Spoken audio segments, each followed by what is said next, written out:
DJDUBL.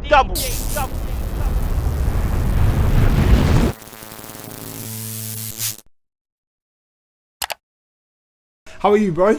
Not too bad, man. How you doing? Everything good? I'm all good. So the title Founding Fathers, pretty self-explanatory. Yeah, pretty much still, man. I want to hear it in your words. The idea just came to me kind of like just for all the kind of generations that I've kind of been through. Yeah. You know what I mean? Like, I've been producing from the start, kind of, and like still being here and being relevant. You know what I mean? Mm-hmm. It's kind of thought rare. The name makes sense. Yeah. And You in know what I terms of your contribution to UK yeah, rap. to me, yeah. Like I've definitely been doing this for a very long time. Yeah. You know what I mean? So I thought, yeah, why not? A lot of rappers and everything come and go. You know what I mean? So happens with producers as well, man. Definitely. No, definitely, 1,000,000%. Yeah. You know what I mean? But for some reason I'm still here, you know what I mean? No, not for some reason, bro. There's very good reasons. Calling you a founding father of, I wouldn't just say UK drill, but in terms of like UK rap and the sound that is now. Yeah. That's undisputed. Like it's not saying anyone can argue with. But how about rappers? Because there's a constant debate about who's the founding fathers in terms of UK drill. So who would you say were like the originators? I would definitely say 6, 7 and 150. There was like, it was their back and forth, which kind of sparked off the whole wave of it. Mm-hmm. Do you know what I mean? It's like they were young artists just making great music. Do you know what I mean? And it was different to everything else. And obviously they had their back and forth, so that kind of had the competition element for them to kind of strive higher. Mm-hmm. And to kind of make new sounds and those type of things. Yeah. So I'll definitely give it to them. Like I personally believe it wouldn't be drill without them. If it weren't there back and forth and stuff, then it wouldn't be UK drill today. Mm-hmm. But there was no sound like that from before that was doing it. Yeah. Do you know what I mean? I agree. Yeah, 100%. So is it right, if we were doing this, say, 10 years ago, would I be introducing you as Carnage? Carnage? Nah, I don't think I've ever used that name producing still. Did you have it as a rap name? Yeah, I think, mad years ago. I don't know how you know that still. I never even did anything as that, but yeah, it's definitely Carnage, and I cut it down to Carns still. Yeah. So it was. So is that where the Carns came from? Then it was just a short version just shorted of it Carnage. down. Yeah, and I was from Brixton Hill, so I just put the hill. At the Carnage end of it, from the hill. Yeah, so I just kind of changed it up from there. What's your musical background? As in terms of. So like, first of all, growing up, what music was played in the house? Like, what music were you exposed to from young? I'm not even gonna lie. When I was like a little kid, like young, I'm talking about young. I used to bang a lot of ABBA still, that Money song. I used to like that. Yeah. No, there's something in the production of that. It was kind of sick still. And there was nothing really like that out at those kind of times. I don't know. I think I was like, late for it, but I just remember taking my mum's headphones and listening to it. Yeah. And it was like in a Walkman. What was the format? It was a Walkman. Yeah, it was a Walkman. Yeah, so it was a tape. Yeah. Yeah, so I used to have that rewind. That I think I had the one player, so you had to turn the tape around, press forward, just to rewind on the other side. You know what I mean? Yeah. So they don't know about the struggles these days. Bro. Just no. One click. Oh yeah, it's straight easy. back. It's easy now. But that was kind of it. Then I think my first kind of rap things was that Fuji's Coolio.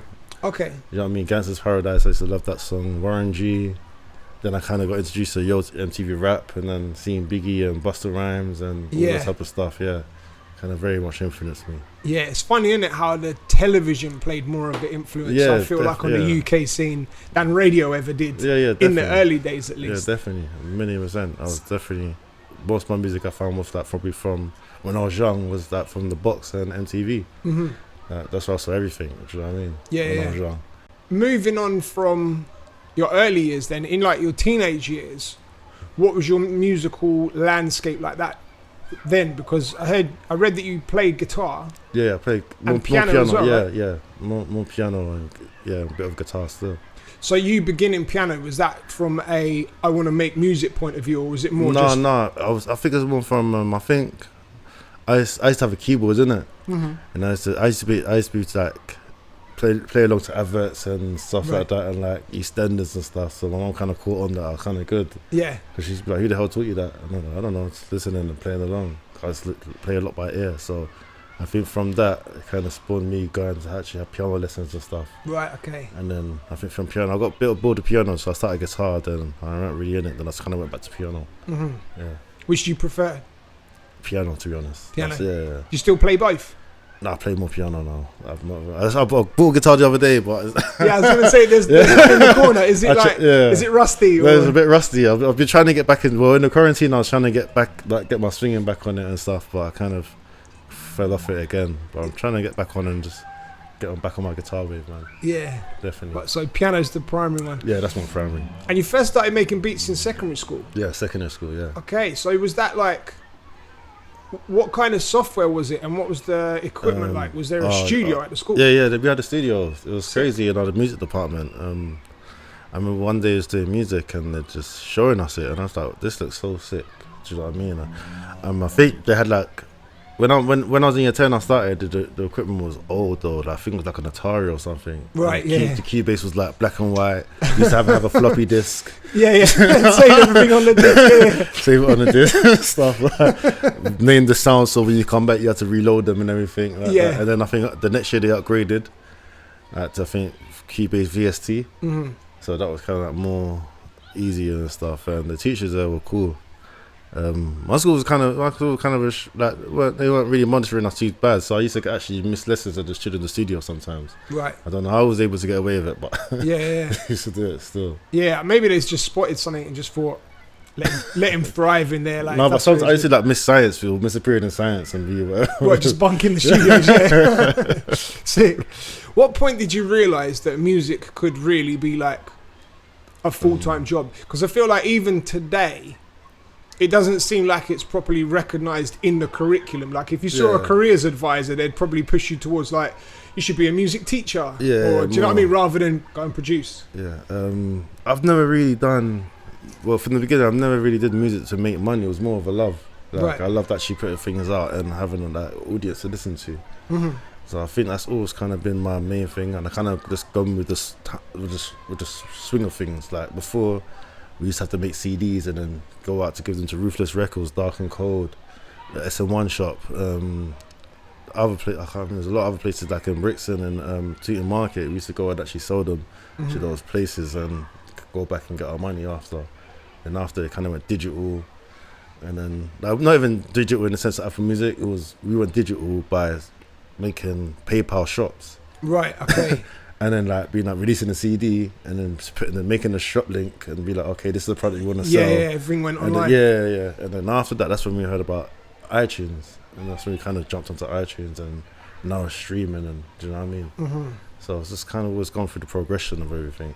You mentioned the SN1 shop. Yeah. What was that? Do you remember that? No, I'm not from London, so... Oh, yeah, no, they had a shop in Peckham that they used to sell CDs out of. Right, okay, the whole shop was just the SN1 shop. Yeah. They had a shop in Seaton and that still back in the day, man. Yeah. I think the times of like Ruthless Records and Dark and Cold and that. Right. Yeah. Okay, I had no idea that was a thing. Yeah, it was a thing still. That's sick, that's proper cool to know. So talking about SN1, like Hollow Meets Blade, the mixtape, is without a doubt like a... That's like a landmark in UK rap history. Yeah, million percent. Like, how much did you produce on that mixtape? No, I got one beat on there still. Oh, it's only the one? Okay, I knew there was one. I didn't know if there was any more. Do you feel like that mixtape, was that a milestone for you in your career? The funniest thing is I never knew about the song until I actually heard the mixtape. Right. And I think I was chilling in my friend's house one time where they were playing the song because Blade was on it. We did the song previously. Right. I think like a couple of, like maybe a year or a couple of months before previously. So I'm chilling and I'm at my friend's house and he's playing that, saying, oh yeah, it's talking about this guy Hollow, Blade, they've got a mixtape. I'm like, oh yeah, I know Blade, I've worked with him before. He's going through these songs and I heard the tune and I'm thinking, hold on, that's my song. That's my beat. And he's like, what? No way, my brother loves this song, we love this song. I was like, slow down, that's actually my beat. Like, I think that's kind of the first time I kind of got a buzz for it, like people actually like my music. So it kind of gave me a drive to kind of go on and going out and seeing people actually play it and stuff was like, raw, that's kind of sick. Yeah, that mixtape like escaped London as well. Yeah, I feel like there's so many times, so many projects and songs around that era that were just affiliated with London. So me growing up outside London, I didn't have access to a lot of them. Okay. But I feel like that mixtape was one of the breakaway ones that down, like I'm from near Brighton, so down there, it got down there somehow. Like that was sick for me still. Do you ever like revisit songs from that time?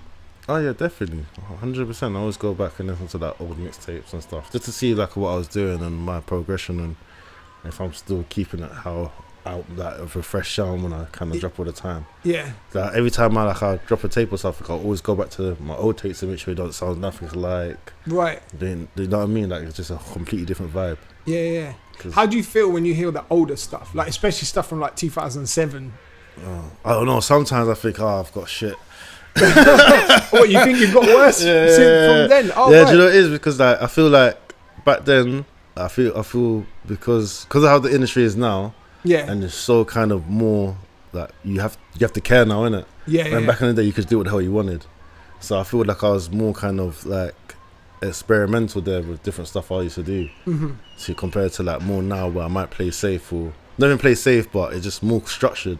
Right. Yeah. It's not as loose and free as it used to be. Do you know what I mean? So do you feel now then that you feel less inclined to kind of experiment and go outside the box? No, I always go outside the box, but I feel like I'm safe outside the box. I'm not just going completely left or completely right when I kind of approach my tapes now.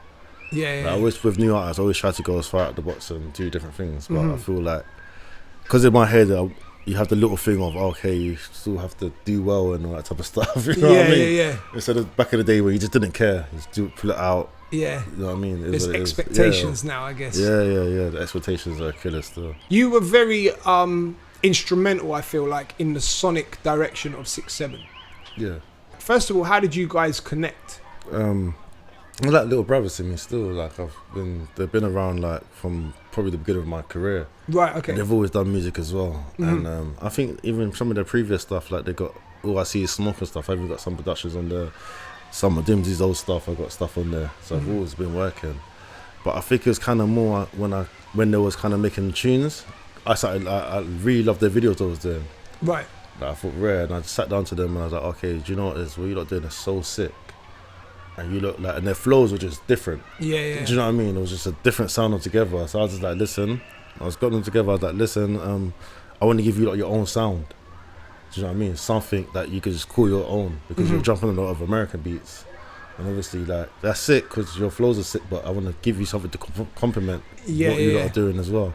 So with that, even back in the days, if you even go and check, like, you DJ as well, innit? Yeah. Go check like all the old mix 6-7 stuff. You'll see that I made all the tempos in 6-7 BPM. I noticed that. I was going to ask you about that. The tempos are 67 BPM. Yeah. That was on purpose. My little Picasso, like my little signature. So, right. Okay. So I can go like interviews now. I can tell them, I say, okay, look, go back and check. That's the attention to detail there is insane. You know what I mean? The music that they were making when you guys all got together, did you have a lot of did you direct them in terms of like song structure, or did you kind of just sit in the sessions and just let them flow on the beats? It was literally a proper working process of, I was like, okay, listen, because this is your sound, just direct what you want. Right. Do you know what I mean? Like, you want it gritty, you want it hard sounding, you don't want, you know what I mean? You don't want too much samples like that, you know what I mean? It was kind of me just working on them and kind of like, okay, give me directions as well. Right. Do you know what I mean? Because this is your sound. Do you know what I mean? I'm not doing this for myself. This is like, so you lot can have something for yourselves. So it was like having sessions with Dimsy, LD, Monkey. Like, we would have one-off sessions, we'll have group sessions, and just literally chilling and just making different stuff. Yeah. Do you know what I mean? Like, okay, what about the sound? Do you like the sound? And take something out of it? Do you want something in it? Do you know what I mean? So it's kind of that process. And obviously with my previous stuff working with Tef and Blade, like, structure was easy for them to show them. Yeah. You know what I mean? It was just there. I feel like it's very, very safe to say, like, you've had a huge part in so many historic parts of UK rap. Do you ever sit and think like, wow, I did this? No, not even, you know, because I'm always kind of just looking forward. Like, I don't think I'd take too much time. Like, I appreciate, like, I know, like, when big things happen, obviously I take time to relax and be like, okay, yeah, this is lit. We've done this, but then I'm always thinking, what's next? Do you know what I mean? What can I do next? What can I break into next? Like, right now I've been doing a lot of R&B and soul and making different sounds over there. Just to kind of like branch out my horizons and say, okay, because I can do this, I kind of will learn how to do other stuff. You know what I mean? So I'm always just kind of moving forward. Do you have a favourite studio memory or like a session that sticks out that you have any stories for? Oh no, you know, it's not really. It's just, nah, not really. Still, They're staying in the vault. huh? I know you better, bro. That just means they're not allowed in public. That's what that means. Because I can't figure nothing I can talk about. It's like, right, what can I say that anything that's going to get me in trouble? How many sessions do you reckon you've done? Because Oh, that'd be impossible for me to. that's like thousands of sessions, literally. That'd be impossible for me to know. Yeah, so there's definitely stories there. So just for everybody that's listening and watching, it just means we're not allowed to speak about that stuff in public. UK Drill's just got obviously a number one with Tion and Russ, sitting at number one for 3 weeks. Yeah, that's crazy. They didn't even just dip in and out. They were there for a whole 3 weeks, which is incredible. Even though clubs aren't open at the moment, the events that I've spun at, Drill's had the best reception. Yeah, definitely. Amongst all other genres. It's the sound of the youth, isn't it? Like you can't. Yeah. Do you know what I mean? It's kind of like how I see drill. It's kind of like how I used to see garage, like when you used to have power and stuff like that. Mm-hmm. And the way it goes down, it just has that kind of energy. Yeah. And like, you know, it's like it's your own. You know what I mean? It's like it's homegrown. It's from where I'm from, and like, do you know what I mean? It just has that certain kind of home miss to it that you just can't defeat. I feel like it just overruns anything that would be playing or that's going on. Because it's like, this is ours. Like, you go to a club, listen to American music or whatever music and everything, but when our music comes on, you're just gonna have that feeling, that respect. You know what I mean? That kind of like, I can't remember, but it's, bruv, just seeing the excitement when the songs come on in the club is crazy. Like, it's something I thought never would happen, but like, just in comparison, obviously I'm going to use Drake because he's probably had like the longest run for a rapper. Previously, like, big Drake songs would get massive reactions, but now we're seeing a point where UK songs, specifically drill, I'm dropping them and they're getting a bigger reaction than the biggest Drake song at the time. It's definitely. It's crazy. How long do you think the drill bubble will last? I don't think it has a time expectancy, because there's been so many years everyone says, "Oh, drill's done." But you need to understand that because this is the music of the youth. Mm-hmm. Like, there's more new young artists that are going to come and give their interpretation of it. Right. Do you know what I mean? Just like when Russ came in, when he came with and Pounds and that whole kind of generation came in, they gave it a kind of a twist that, okay, yeah, cool, we still talk, we're going to talk, but we're going to give it like a dancer element to it as well. Do you know what I mean? Which I feel like that had that kind of spin with rap, UK rap, from when it was like mad hardcore to they gave it a spin, and you could, like, you know what I mean, dance into it and stuff like that, and then like the progression, I can't see it stopping. Evolution, basically. Yeah, I think it's definitely, it's gonna evolve. I don't think it's a thing where it's gonna die out. I think it's just gonna evolve and evolve and evolve.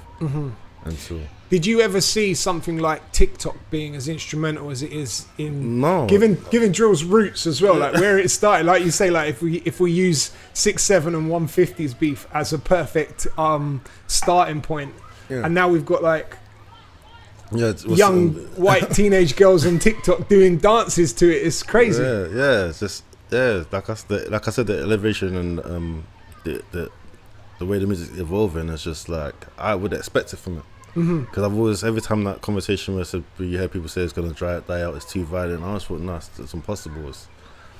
It's that it's got too much influence and too much grip to go anywhere. Because they've tried to stop it and block it and that type of stuff and stop shows that.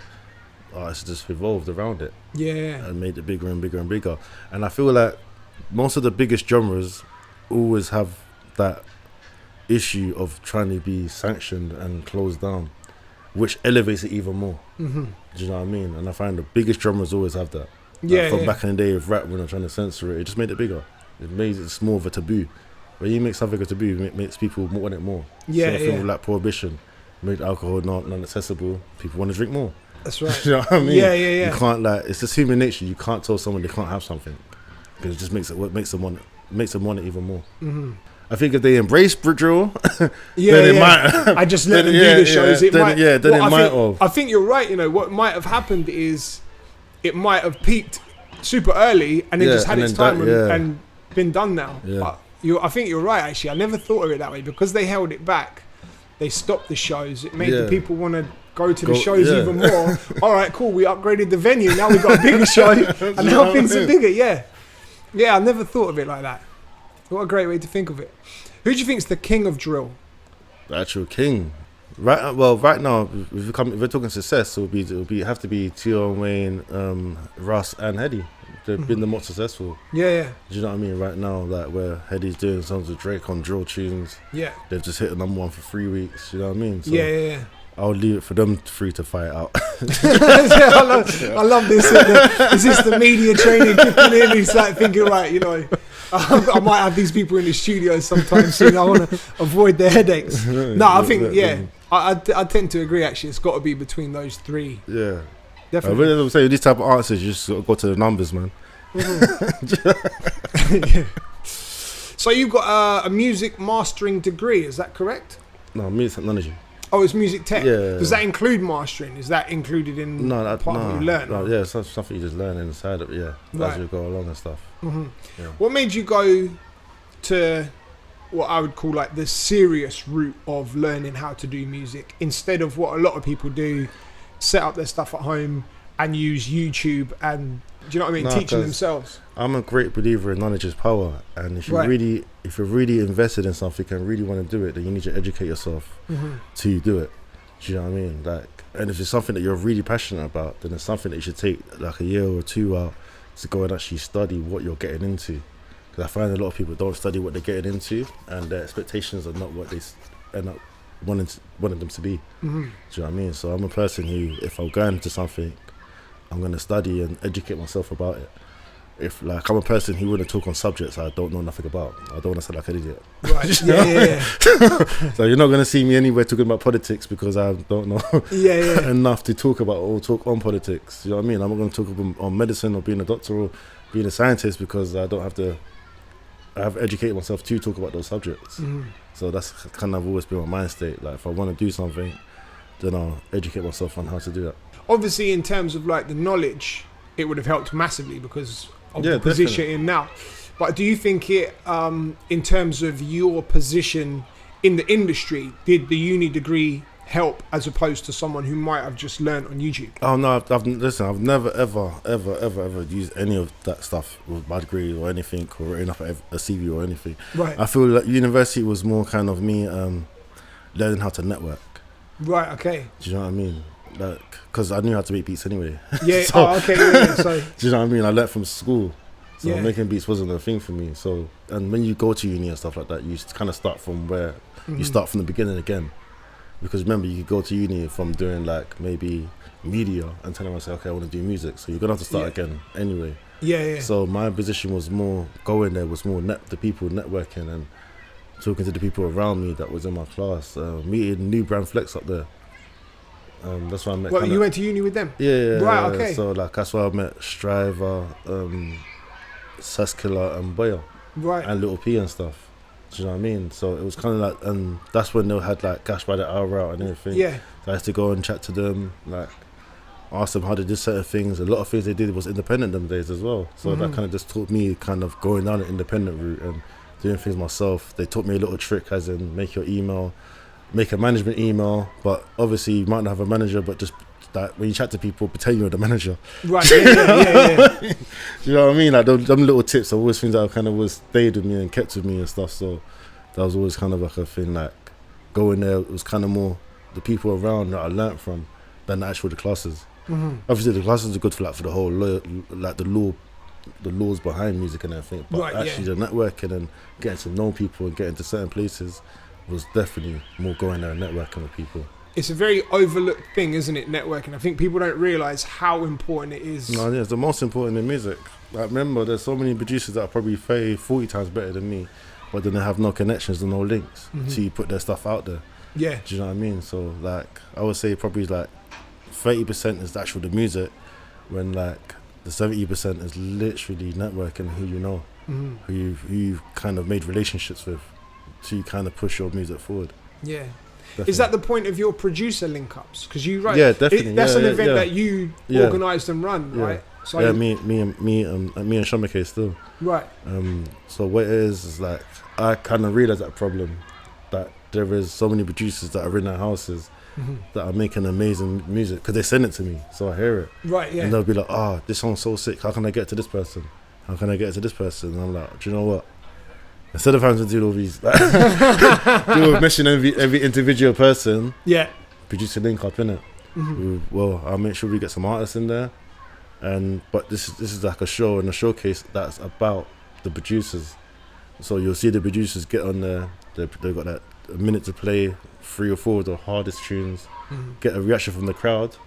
They get on stage, and is the crowd other producers? Yeah, it'll be other producers, it'll be rappers, it'll be like A&Rs and different type of stuff there. Do you know what I mean? Yeah. So they'll get on the stage, play their tunes, get a reaction. You even get some people coming and taking the mic and freestyling. That's it. Do you know what I mean? As soon as they come off this, they'll give their information, like who they are, how to contact them. As soon as they jump off that thing, I've seen so many people jump off the stage and just get hovered by people. Right. Like, oh, who are you? What's your name? We need to link up. We need to do this. I want that tune. Do you know what I mean?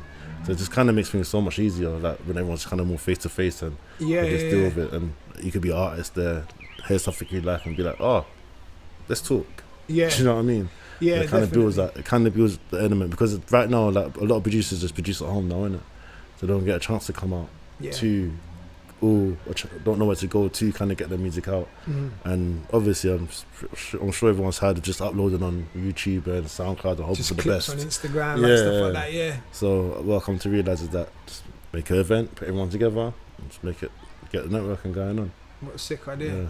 Is it something that's going to happen again when? Yeah, definitely. Yeah, when things are opening. Yeah, definitely. Amazing. Chapter. Yeah, I might have to come to one, man. Definitely. Yeah, definitely roll through, man.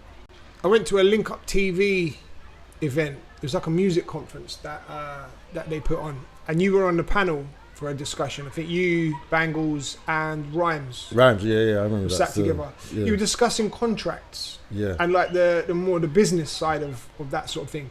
How did you learn about the business side of making music? Oh, like that's all uni. All through university. Do you know what I mean? That's like doing music business. Right. Okay. Like you learn. You look at different like case studies. You look at different contracts and different situations people have got into. Do you know what I mean? Like I said, that's like, apart from networking, that was the biggest thing to actually know where you're old, and kind of it teaches you that music is kind of like the Wild West, and really and truly, a lot of these things are just what you could agree someone to sign a piece of paper to. Yeah. Do you know what I mean? And that's kind of like, that kind of educated me on that side, which I would say something that everyone needs to do is looking into going to do music, go in and educate yourself on the actual music business of it, because that could destroy motivations on your career. Like one bad contract could literally just be like, I don't want to do this no more. I feel like I've seen this happen so many times. I feel it's like an annual thing, but like it happens more than once a year. But I see big stories come out like annually where a producer's like just not had a clue, got rid of the beat for like 30 quid. Yeah, the beat's blown up. Panda's a great example. Oh yeah, the name of the producer. I think he sold it for like $250 or something like that. $250 or pounds or something. Yeah, and huge record. Yeah, but that's what they do, man. I've heard lots of situations where people are like really like undersell their music because they have no idea of like the legalities behind it. Yeah, and what you actually own. Do you know what I mean? What point in the creative process do you have the conversation with the artist? Oh no, that's at the very beginning. I don't even start making music unless we discuss business first. Right. Okay. Yeah, I wouldn't even waste my time. Right. So how does that go then? Because does it not take out any of the kind of the creative chemistry if it's like? No, because I'm doing it before we even get creative. Right. Okay. So really and truly, we can't come to an agreement, then there's no point even going forward, because really and truly, it's only going to get sticky later on. Right. Yeah. Do you know what I mean? So if we could sit down and come to an agreement first and foremost before we start, then there's no holding anyone back. Yeah. Because no one's going to be blindsided. No one's going to misunderstand anything. And when whatever money does come in, it's fully understood. It's not like, oh my god, this don't make sense. And do you know what I mean? I feel like when you do business, especially with music, it's best to be open. I find if people are not being open, then they're probably trying to steal or trying to do something dodgy. Yeah. You know what I mean? Because it's really and truly a straightforward business. What point in your career did you start taking that standpoint? I would even know. There's been so many different things. I wouldn't even really be sure. I think more now is kind of more of a thing because it's like, do you know what I mean? It's like a major thing now. Where before, like back in the day, it was mostly American music on radio and stuff. Like now, it's like more UK orientated. I guess there's a lot more revenue around the music. Yeah, streaming, YouTube, radio play, all of this stuff. So like, I think more now, I'm more vigilant than before. Where before, like, it wasn't really. It was just whatever, like, going to mix CD, I don't know, like, whatever. Yeah. Do you have a favourite song that you've produced? Do you know what it is? There's too many songs that take me to different eras of my life. Mm-hmm. Like there'll be a time where I hear a song and think, oh my god, that tour was sick, we was on, and like, oh my gosh, this was a great experience, or oh my gosh, I got so many views for this, and like, it's too many for me to kind so what about like a favourite era then? Do you have one? Ooh, I couldn't even give you a favourite era. I've literally enjoyed my whole journey, I can't lie. That's amazing. I'm not gonna lie. I wouldn't still be doing it now. Yeah, that's a great thing to hear though. Yeah, I don't know how many people, because like, especially with as established as you are now, I don't know how many people can say that it's been like a smooth, enjoyable. No, it's definitely not been time. smooth, but with obviously with the ups and downs and everything, it's never been so down. I thought, fuck this. Right. It's always been like, you just learn from your mistakes. You move on. You be like, okay, CDs are obsolete. Yeah. I mean, to the point when we used to sell CDs, then it kind of just got more digital. Then we used to make CDs with some digitals, and it got to the point where now you can't even play your old CD. Right, I mean, old, like your laptop ain't even got a CD player on. no one's got CD players, I found this out. I tried giving out some mix CDs a couple of years ago at a club. Yeah, no and one's most taking people them. like, I'm not I gonna can't even play that. Yeah. Like, I've got nothing to play it on. It's wild, bro. It's crazy. When you come to making songs, do you have to be in the right mood to make music? Or even if you're in a bad mood, you just sit down and then just see what happens? Yeah, definitely. I personally, I like to use my mood to make music. Do you know what I mean? So if I'm pissed off, then I'll make a tune. If I'm happy, I'll do it. Do you know what I mean? Because I feel like it's all reflection. Like as I'm not an artist, that is my kind of story. Like you can hear a certain mood and hear the tone of the mood and know that that's how I felt at the time. Right. Do you know what I mean? So I can't be pissed on that, mate. Do you know what I mean? When that's you kind of my thing. If you're in a bad mood, for example, then and you sit down to make a beat, are they like angry beats? Oh with yeah, heavy definitely. snare? Like heavy snares. Yeah, definitely. Is that what it is? Yeah, like so. I know when we hear them angry ones. Yeah, that's so like something like Church. With LD, June Church. I think something like that, like the weed man was taking long when I used to smoke. So I think I was in the house just being ticked off, like I want to bill it. Like, dun, dun, dun. Playing it like as usual, yeah. So when you make the songs then, do you have an artist in mind? Do you think like, I want to make something that LD could ride on, boom, and then do you make it, or I prefer to actually be in a session with the person. You can't really predict like what their mood would be like as well. Yeah. Do you know what I mean? Because I feel like music's very emotional, so I might make something for him, but he might not be in that mood. Do you know what I mean? He might take it and come back later and be like, oh yeah, do you know what, this tune is sick. Yeah. But I like to rather have sessions so we're building together. Right. Like whatever mood we're both in is like kind of what reflects of what's being made for the song. Do you know what I mean? Yeah. How do you pick who gets time with you? I just kind of more work on just people's energies and that's how they are, how they approach me and everything like that. And just be like, okay, this person seems cool. And I'm gonna see what we can kind of do in the studio. See if we have any chemistry in the studio. That's the main thing. Right. Like there might be there could be like it might sit our artists. Like I might respect him, he might respect me, but we just don't connect like that. Right. Yeah. Do you know what I mean? So that's kind of the main thing. Kind of like going forward to just kind of see if we even have a chemistry in the studio. How long does it take usually? Is it like after one session you kind of realise, it's yeah, after that one session or something, because there'll be long sessions. That's when I kind of realise that I kind of want to do this again, or I don't want to do it again. They might be the vice versa. They might think, it's not really for me, or it is for me. How do you break up with an artist without hurting feelings? Like how do you put that to them? Like, I wasn't really. I don't know. You just don't contact. Just block, delete, just move, leave them on red. Oh, one of them ones. So if Carns hasn't ever replied to your messages, it's because you had a dead studio session. It's your fault, not his. Who would be your ultimate collaboration? So like any artist, dead or alive, ever on a Carns Hill beat. Do you know I would actually like to work? I would like to actually be in the studio with Kanye still. That's someone. I'm something Pharrell. With Kanye? Yeah. Or Pharrell, did you say? Yeah, with Pharrell. I'm not gonna lie, they're kind of like always been big like, influences in my music. Yeah. But Kanye like just goes left with it. Like he would just always come out with a new sound every year. Yeah. Reinventing it. Yeah. Same thing with Pharrell, the way he just reinvents himself and stuff. Yeah. That's always been something like I've always found kind of like a key thing in their production, which I really respect. Like, which is giving them longevity as well. Like they'll come completely reinvent themselves and then and it'll be hard as well. Yeah. So I've always kind of respected that. I'm guessing you're looking at that. Obviously, they're both producer artists, but I'm guessing you're looking at that as from the producer. Yeah, point from the of view producer as well, point. right? Yeah, definitely. Do you do a lot of producer collaborations? Yeah, I've definitely started to do quite a few still. Because I know it's quite a thing. Like a lot of the other established artists, especially in drill, are working with sort of younger, not established producers. Is that something you're doing as well? Yeah, no. I think I'm just more whoever kind of I listen to, I kind of resonate. Like the other day, like me and BK were producing something still. Right. We linked up like, me and Mazza. Well, I thought they're established anyway. I mean, you and Mazza have been working together a long time anyway. Yeah, right? Something like I'll be working with Gotti or even Elegance and there's more. Sorry, Flyo. Flyo's someone I work a lot with as well. Do you know what I mean? So it's kind of like whoever I'm kind of feeling or respect their sound, I'll be like, let's get in the studio, let's put something up. You know what I mean? Yeah. I feel like a lot of things just have to be natural, and that's how you get the best kind of music. Yeah, you know facts. Tell me about your producer tag. I don't really talk about it. Just you don't talk about it. Yeah. Why not? Really. Yeah, just I think I just found one day. So. Oh, okay. Is it all right? So is it something you don't talk about because there's a story about it that you just don't want to talk about, or is there's no story about it? No, there's a story. There's a story about it. I'm just not talking about it yet. Right. Not going to talk. Oh, okay. So you're not going to talk about it yet. Yeah. Interesting.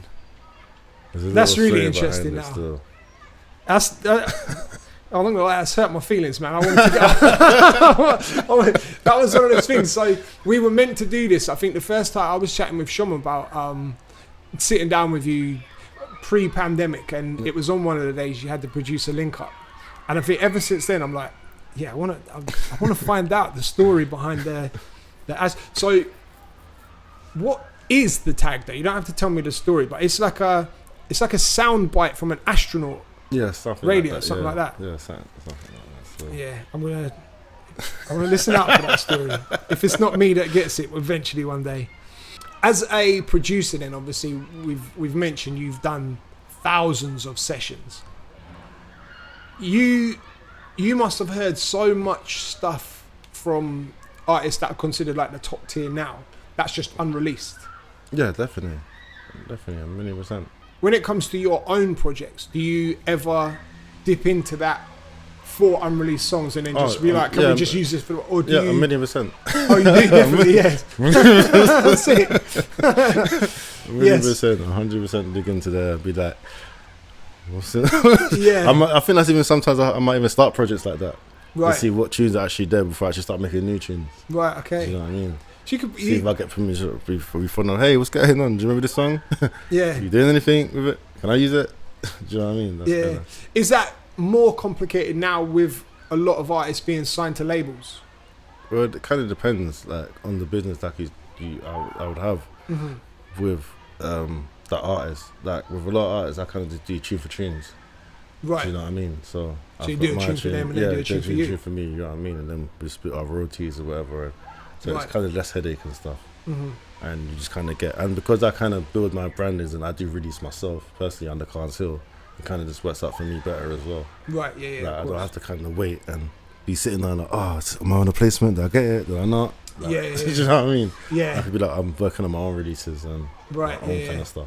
So with the Founding Father project then, was that a concept that you had that you recorded specifically for, or was it a case of dipping into the archives? No, I definitely dipped into the archive. I didn't dip that much into the archives for that one. I probably took like 1 or 2 tunes that were kind of old, and the rest were kind of like just sessions and just kind of building. And like a lot of the beats that there's probably like 3 or 4 or 5 like versions for every song on there. Right. Okay. Do you know what I mean? Because with that was like I did change a lot of the beats a lot. That'd be time like I had one song, I liked it, then I just stopped liking it, then I phoned Soundboy, be like, yo, come jump in or do a bit on this as well, you know what I mean? I want to change this up and give this a kind of a different bounce. So I think on Final Father was more on the production side I kind of worked on. Right. Do you know what I mean? Where I would have a session, get the artist in, but after that, I would spend like days on the actual beat. Right, so the artist's done their bit. Yeah, You just build everything else around what they've done, right? Got pretty you. much, you know what I mean? How did you pick the artist for that? Because you've got like, when I first listened to it, I was expecting it to just be drill artists. Yeah. But then obviously like Avelino's on there. Yeah. Like you've got Tara Mills, Yeah. A2 Yeah. as well. So like, how did you pick the artists for that project? There were like just artists I was just around at the time and Right. kind of working with. Just kind of just like I said, like with me, I kind of like to always move forward and try different ideas and different genres and stuff. So at the time, I literally just recently, this Friday, put something out with Tara Mills, which actually did alright still. It was for her first project. And I think I was working with Valino at the time, Quangface, A2 as well. A2 is someone that I kind of like, I've respected his music from before. We've linked up. We've done a lot of producing together as well. He's a sick producer. He actually produces a lot of his own stuff. Right. Yeah. So with that, like, we kind of just go back and forth on that kind of aspect as well. I actually respect his production or like how he cooks up and that. So it's mad sick. Yeah. Do you know what I mean? Tell me about the Tara Mills project that you mentioned just now then. So, Yeah. so you sent it to me, so I knew that you'd produced it. Yeah. If I'd just come across it and just listened to it, I don't think there's any way that I would have been like, oh, this is definitely Carns Hill. Like it's so, because it's an R&B project. Yeah. And it's, for me listening to it, it's so unexpected to hear those kind of beats from you. So talk to me about that whole project and talk to me about Tara Mills as an artist as well. Well, Tara's actually reached out to me like 3-4 years ago online and stuff, and she just played me some of her bits, and she really loves my production. So I was kind of like, raw. That's it. Like, I really like your music, innit? You got a really nice voice. So she was like, let's work together. I was thinking, what would I possibly do? But like, I thought, you know what? It's kind of a new challenge, and I really do like the tone of her voice. Yeah. So we just kind of got in the studio and we were just kind of making different sounds, and just got to a point where I was like, okay, let's actually start working on something. So we started something like 2 years ago, which was Toxic Delight. We put it out, and the response was like, it was alright still. Because I think that's almost on like 300,000 streams on Spotify. Right, okay. On Spotify.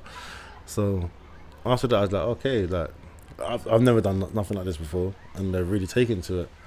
So let's continue building the sound and kind of like breaking down tunes and remaking them, and just see like, obviously, like when I work with artists, I do like to cater to them more their sounds. Yeah. But give it like a twist of me as well in there. So just going through that was a different experience, and yeah, I liked it. She liked what came out of it as well.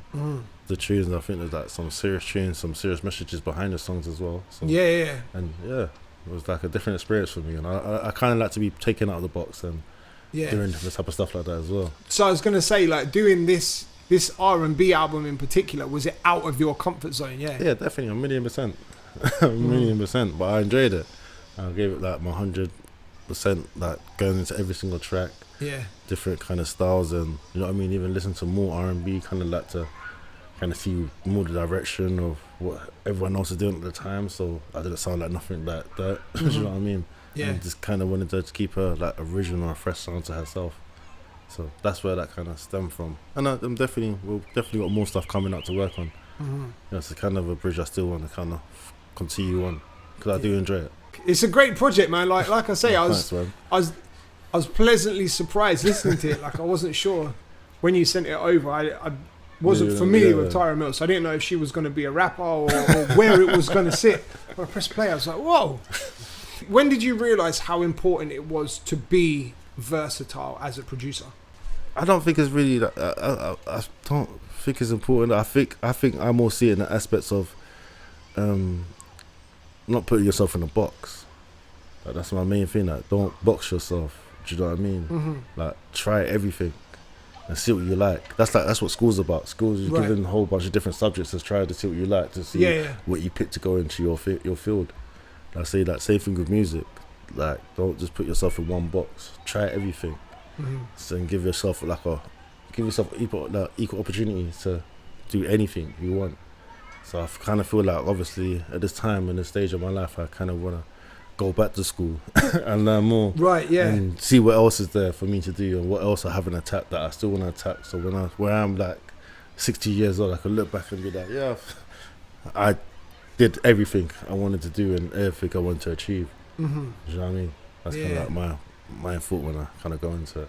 Yeah, I think it's definitely one of the key things that producers now need to clock onto. It's like, yeah, drill is hot now, but if you just make drill beats, when it's not the hottest thing, no one's going to come to you for the beats. Evolves, it evolves, so you have to kind of evolve with it.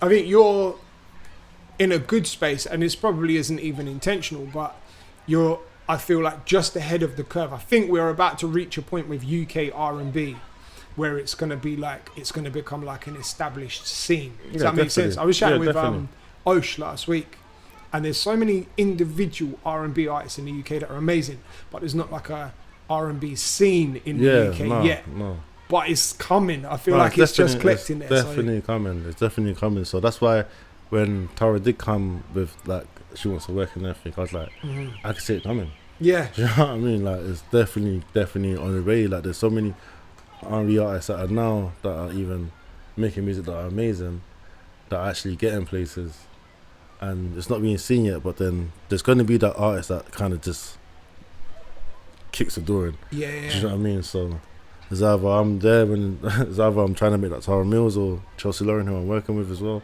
Who? Chelsea Lauren. Oh, okay. Yeah, that's another female artist I work with. Right. We're gonna be dropping more music recently soon. Oh, sick. Yeah, very soon. Yeah, make sure you send that over as well. Yeah, definitely. It's either I'm there gonna kick the door, or I'm walking through when the door's kicked open with everyone else. Do you know what I mean? Yeah. That's one or the other. But I'm definitely gonna make sure I'm there. Sick. You've got tracks or a track on Scraps' new project as well, right? Yeah, I think I've got two on there. Still. 2 songs. Yeah. How did that work? Because he's been in jail. So are these like older songs that you made prior, or did he record them in jail? I know some jails have like studio access in it. Oh no, the tracks are not even that old, you know. I think it was literally. It's just so mad because I think I literally missed one session before he got incarcerated. And that was on a Wednesday, so we had like a lot of fresh songs there. Oh, okay. And like he was working on a project anyway. Right, yeah. Do you know what I mean? So there was just like done before. Those are like the ones, they're kind of just done and ready to go. Do you have to be mindful of like the politics, like the street politics that a certain artist might be in with other artists, or are you able to kind of just work with whoever you want? And that's not my business, to be honest. Like what you go and do outside studios, what you go and do outside studio. Do you know what I mean? If we're in studio, then it's a business environment. We're here to work. We're here for a cause and a goal. Do you know what I mean? Like that's whatever you're doing outside has nothing to do with me. Yeah, that's so you're able to just separate yourself from it and work with whoever. This is a business, how I see it. It's the same thing that you'll see Sony will hire 2 artists that will like each other. They don't care. This is a business to them. They're propertize and make their money. Do you know what I mean? Yeah. That's just how they see it. So that's how I look at this. Is that this is a business. Okay, you have your outside external issues, but as a producer, that should have nothing to do with me. Yeah, that's your problem. Do you know what I mean? That's whoever you've pissed off. No. Keep it as that. What does the future look like for you then? Where do you see yourself? Like you mentioned earlier, like 60, when you're 60, looking back and seeing that you've achieved all these things. What do you envisage? Right now, I've been actually just working a lot with my son. He's like 15 now, and he's been producing. He's so sick. Oh, amazing. Yeah, so that's kind of like what my kind of next thing is, like just kind of building him, educating him, and just making sure that he has something for when he's, do you know what I mean, older. He could kind of just relax. If he wants to produce or engineer, he can, because he has the knowledge to produce or engineer and know how to do it. If he doesn't want to, then he has something to fall back on. You know what I mean? Right. Yeah. So that's kind of what I've just been like literally working on now still. Yeah, that's amazing, man. That's incredible to hear. Passing on the knowledge. Yeah, definitely, man. That's like the most I could give after how long I've been in this as well. Yeah. You know what I mean? This makes sense. Do you have like any dreams of having a label, or like, especially if you look at your career track record, like you I think it's safe to say you're one of the best A&Rs in the business, bro. Like I don't even know if you realise it, or I don't think people even credit you for it like that because of you being the producer as well. But You've A&R'd some madness. Yeah, I have still. Yeah, definitely maybe starting a label be something I kind of wouldn't mind doing still. You know what I mean? Like a proper label. It depends. I don't know. It depends. I do love producing. I can't lie. Yeah. I do actually just love making new sounds and stuff. So, but then that's not something definitely I would definitely look into and start going into. A&R, I'm not too sure. Like, I mean, you've been doing it Yeah, already, I bro. have, So you might as well get paid for it. yeah, it's true. It's true. Well, man, I appreciate your time. Thanks for sitting down with me. No, love for coming up, man. I think people, yeah, they needed to hear from the legendary producer. But what we need to do next time we sit down, I need to get that producer tag story out of you. No, definitely. I might have to give it to you still. It's a long story. It's a long story. Yes. Amazing. Carns Hill, thank you, brother. Yeah, love my G, man.